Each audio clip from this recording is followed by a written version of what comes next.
Hi guys, welcome back. In this video, you are going to learn about when did science begin, what is meant by scientific method, what is meant by real science, what are fields of science, what is the use of combined science, why do we need science, and at last you are going to learn about what is the importance of learning science. For complete video, subscribe to my YouTube channel, that is Education is a Gift. By the way, I am Arjun. Welcome to my YouTube channel.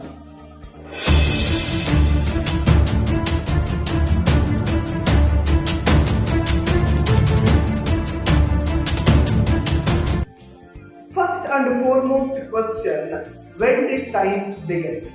Perhaps when early humans, more than a million years ago, picked up rocks and chipped them to form stone tools. Someone tried several different kinds of rocks.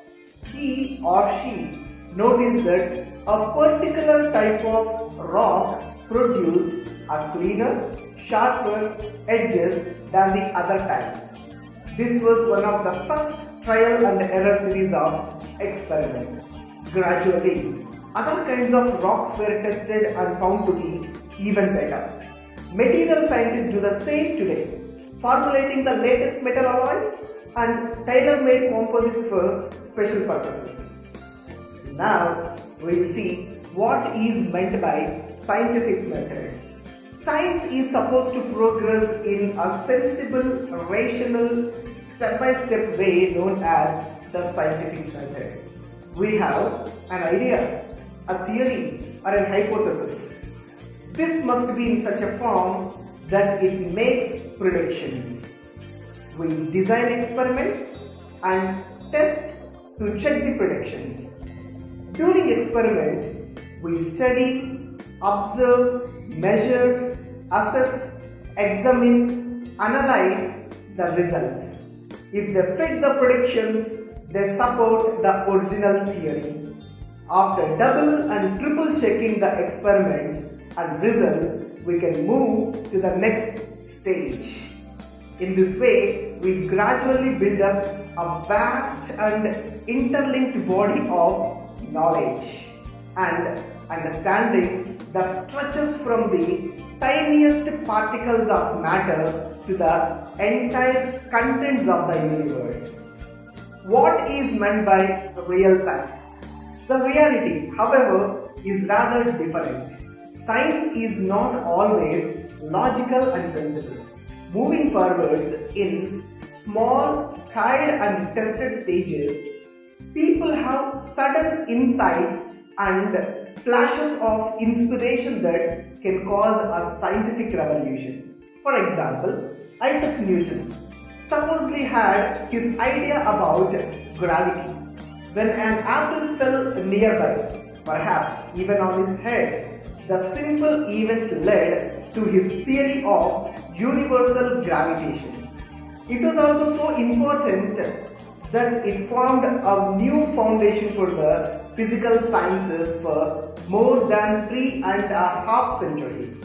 Then Albert Einstein brought it another huge advance in the early 20th century with his theory of special relativity, followed by his theory of general relativity. Moving forward, we need to understand what are fields of science. There are many branches or fields of science. In general, they fall into three broad groups. They are physical sciences, chemical sciences, and biological sciences. The physical sciences deals with matter, energy, movement, and structure of the universe. It is also concerned with machinery and technology.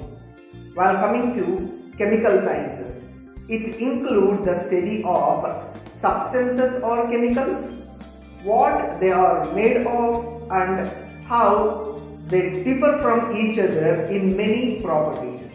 Another very important area of chemistry is how substances or chemicals change when they combine or react together.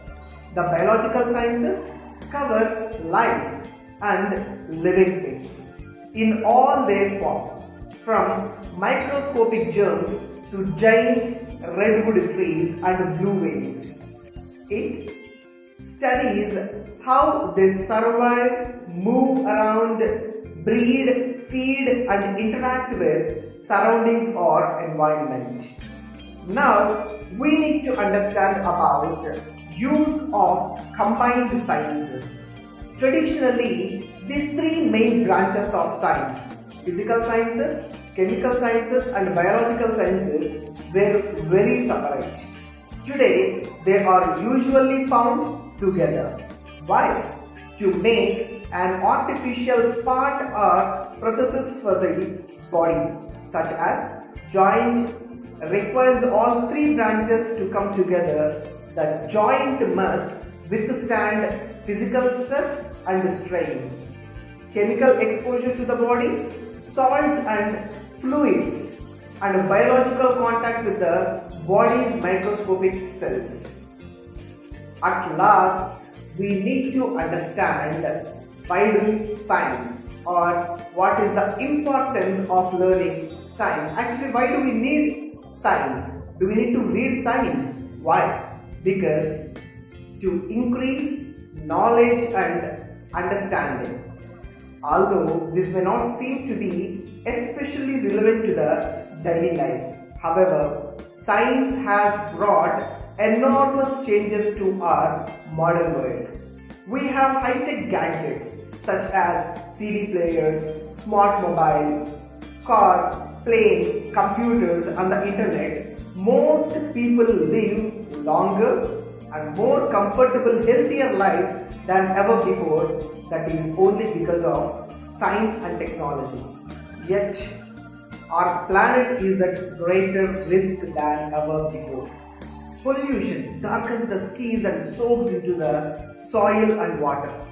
Our natural resources such as petroleum, that is crude oil, have almost been used up.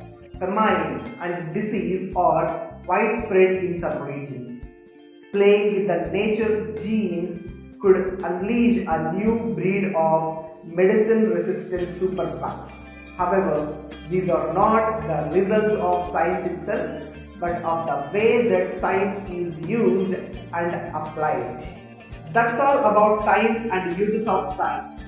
In the next video, you guys are going to learn about atoms. What is meant by atom? What are different kinds of atoms? So for more and interesting videos, please subscribe to my YouTube channel, that is Education is a Gift. This is your Arjun signing off. Bye.